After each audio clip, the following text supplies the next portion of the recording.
आप सभी का बहुत बहुत स्वागत है आरबीएससी ज्ञान के इस नवीन भाग में। कक्षा 12 अनिवार्य हिंदी के अंतर्गत हम संत वाणी प्रथम अध्याय की व्याख्याओं का अध्ययन कर रहे थे और संत कबीर व तुलसीदास की व्याख्याओं का अध्ययन हमने इससे पहले के भाग में पूर्ण कर लिया था। आज हम संत कृपाराम खिड़िया की व्याख्याओं का अध्ययन करेंगे, जिनकी भाषा पर राजस्थानी डिंगल का पूर्ण प्रभाव है। यदि आपने अभी तक हमारे चैनल को लाइक और सब्सक्राइब नहीं किया है तो अतिशीघ्र लाइक और सब्सक्राइब कर लें। चलिए व्याख्याओं का अध्ययन करते हैं। देखिए, उपजावे, उपजावे का अर्थ है उत्पन्न करना।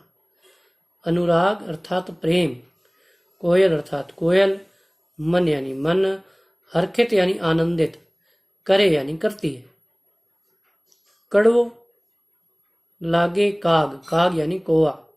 रसनारा, रसनारा अर्थात जिह्वा के या फिर वाणी के। गुण यानी गुण। और राजिया अर्थात राजिया कि अपने सेवक राजिया को संबोधित करते हुए कहते हैं। देखिए, प्रस्तुत काव्यांश के माध्यम से कवि कृपाराम खिड़िया ने वाणी के महत्व को प्रतिपादित किया है। कवि कृपाराम खिड़िया कहते हैं कि कोयल सभी के मन में प्रेम उत्पन्न करती है। इसके विपरीत कौवा कड़वा लगता है अर्थात अरुचिकर लगता है।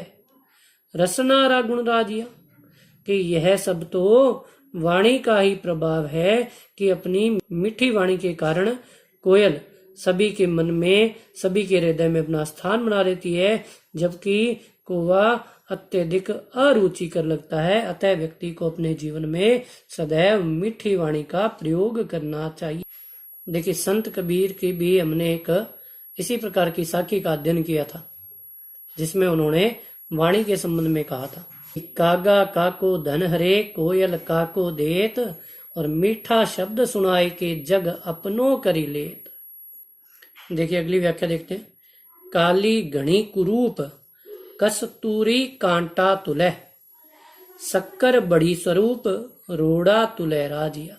कि प्रस्तुत काव्यांश के माध्यम से कवि कृपाराम खिड़िया ने व्यक्ति के बाह्य स्वरूप की अपेक्षा उसके गुणों के महत्व को प्रतिपादित किया है। काली घनी कुरूप, कस्तूरी कांटा तुलय कि कस्तूरी का रंग काला होने के बाद भी उसे सोना तोले जाने वाले कांटे के द्वारा तोला जाता है। कि इसके विपरीत शक्कर बहुत ही सुंदर सफेद होती है, परंतु फिर भी उसे पत्थरों के माध्यम से तोला जाता है। कहने का अर्थ यह है कि व्यक्ति के बाह्य स्वरूप की अपेक्षा उसके गुणों का अधिक महत्व होता है। जिस प्रकार हमने एक और दोहा पढ़ा था कवि कबीर का कि जाति ना पूछो साधु की, पूछ लीजिए ज्ञान, मोल करो तलवार का, पड़ा रहन दो म्यान। देखिए, डूंगर जलती लाए, जो वे सारो ही जगत। देखिए, डूंगर का अर्थ है पहाड़, जलती अर्थात अग्नि, लाए, लाए अर्थात लपटे, जोवे यानी देख लेता है, सारो ही जगत कि सारा ही संसार पहाड़ पर लगी हुई आग को भली भांति देख लेता है। पर जलती निज पाए, परंतु अपने पैरों तले लगी हुई आग को वह कदापि नहीं देखता। कहने का अभिप्राय यह है कि व्यक्ति को सदैव दूसरों के अवगुण ही दिखाई देते हैं, जबकि अपने अवगुणों की ओर उसका ध्यान नहीं जाता।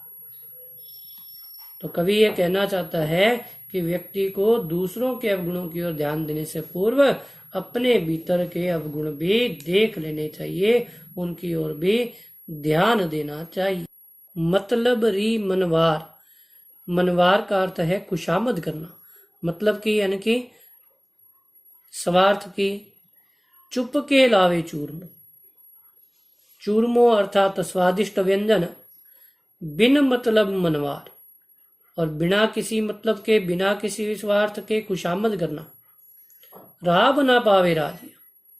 राब का अर्थ साधारण भोजन अर्थात राबड़ी।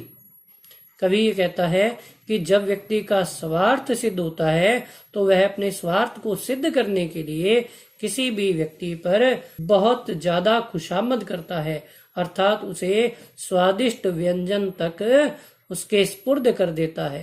परंतु जब व्यक्ति का अर्थ निकल जाए, स्वार्थ सिद्ध हो जाए, तो वह अपना स्वार्थ सिद्ध हो जाने के पश्चात किसी को नहीं पूछता, अर्थात उसे साधारण भोजन भी नहीं देता। कहने का अर्थ ये है कि व्यक्ति केवल अपने स्वार्थ को अधिक महत्व देता है, उसके जीवन में किसी अन्य व्यक्ति का कोई महत्व नहीं। देखिए अगली व्याख्या। मुख ऊपर मिठियास। मिठियास यानी कि मीठापन, मधुरता। घट माही, घट अर्थात हृदय, माही यानी मध्य में। खोटा घड़े, खोटा का अर्थ खोट, घड़े अर्थात रखना। इसड़ासु, इसड़ासु यानी ऐसे व्यक्तियों से। इखलास, इखलास का अर्थ है मित्रता या प्रेम भाव। राखीजे नाही राजिया, कि अपने सेवक राजिया को संबोधित करते हुए कवि कृपाराम खिड़िया कहते हैं कि लोग मुख पर तो मीठी मीठी बातें करते हैं, परंतु हृदय में उसके प्रति खोट रखते हैं, कि ऐसे व्यक्तियों से मित्रता अथवा प्रेम भाव नहीं रखना चाहिए कि जिन व्यक्तियों की कथनी और करनी में अंतर होता है। सांचो मित्र सचेत, सचेत अर्थात सावधान। सांचो मित्र यानी सच्चा मित्र। कहियो काम ना करे कीसो, कहियो यानी कि कहना, काम ना करे कीसो, कि उसे काम करने के लिए कहने की आवश्यकता नहीं रहती। हरि, हरि अर्थात प्रभु कृष्ण। अर्जुन यानी कि अर्जुन। रे हेत, हेत यानी हित के लिए। रथ कर हांक्यो राजिया, कि रथ हाँकने के लिए उसके सारथी भी बन गए। इसमें मित्रता के विशेषता का वर्णन किया गया है। कवि कृपाराम खिड़िया कहते हैं कि सच्चा मित्र सदैव सचेत और सावधान होता है, उसे किसी भी काम को करने के लिए कहने की आवश्यकता नहीं रहती। जिस प्रकार महाभारत के युद्ध में अर्जुन के हित के लिए भगवान श्री कृष्ण ने उसके रथ का सारथी बनना तक स्वीकार कर लिया था। देखिए, हिम्मत किम्मत होए बिन हिम्मत कीमत नहीं, करे ना आदर कोई रद्द कागज ज्यों राजिया। कि प्रस्तुत काव्यांश के माध्यम से कवि कृपाराम खिड़िया ने व्यक्ति के जीवन में हिम्मत को महत्व देते हुए अपनी बात कही है। कवि कृपाराम खिड़िया कहते हैं कि हिम्मत की ही कीमत होती है और बिना हिम्मत के व्यक्ति की कोई कीमत नहीं है। अर्थात जिस व्यक्ति में हिम्मत नहीं है, पराक्रम नहीं है, उसकी कोई इज्जत नहीं करता।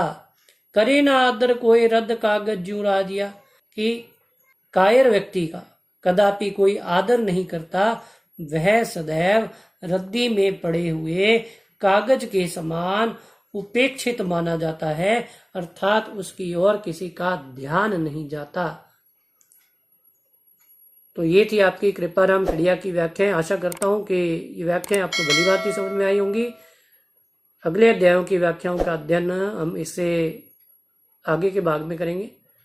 धन्यवाद।